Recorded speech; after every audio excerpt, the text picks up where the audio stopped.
So I've been working in the field of HIV prevention and public health for about the last 15, 16 years. And I would argue that invisibility is a huge problem with gay men as it relates to the larger society. And being in the HIV AIDS field, despite the fact that so many gay men and gay men of color have been impacted by HIV, there's still a level of invisibility.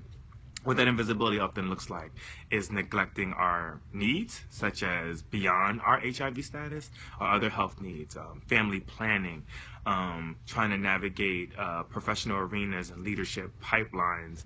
I've seen people come into a space of an organization and they remain in that position for years and years at a time with no upward movement or mobility and no promise of a future. And I remember specific examples of people who would use me for my social networks or for some of my other skills and talents within my work, but were not necessarily advocating for me when it came to having equal pay, when it came to having just a decent living, or helping me to navigate what it would mean to work in a social service atmosphere and give up all of my friendships for public health, and also then be told not to engage or interact or fraternize with those people. So I find that gay black men have always been in a unique position, and I find that invisibility is probably one of the factors that contribute to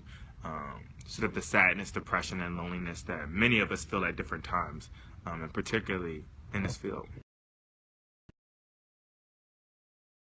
It is very difficult being African American black male, mainly because so many individuals have questioned my ability to be able to do my job effectively in any capacity.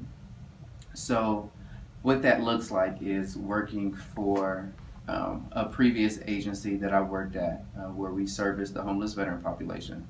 And many times, coworkers question my ability to be able to, as an engagement specialist, be able to do my job to a full capacity. Being able to prove through my actions that I was capable, it was still very hard to be able to get recognition. And the lack of support from upper management, executive director at the time, was a tremendous amount and lack of support. Also contributing to the lack of support is an issue of ageism. I share with colleagues and friends that many individuals that I encounter who may have been engaged in the fight against HIV or living with HIV for a number of years have been doing so longer than I've been alive. So when I show up in a space, not as a case manager, not as a peer navigator, not as an individual living with HIV, but as an executive director ready to speak for my organization and the communities that we serve, for most people, this is the first time that they've had to work with a young black gay male as a peer. I can share an experience with you all. I can remember on day one of working for my organization, they were in a committee meeting of some sort. And I can remember the committee chair introducing me as the new executive director for the organization. This one particular person got up, walked to the front of the room, and basically resigned from all involvement with not only the committee, but with the organization, because this person refused to work under my leadership. Keep in mind, I had never met this person or had a conversation with this person ever, but they refused to work under my leadership. Fast forward a year and a half later, the organization is stronger than it has ever been.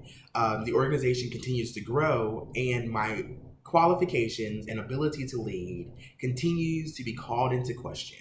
And I believe this is due largely in part to the fact that I am young, black, and gay.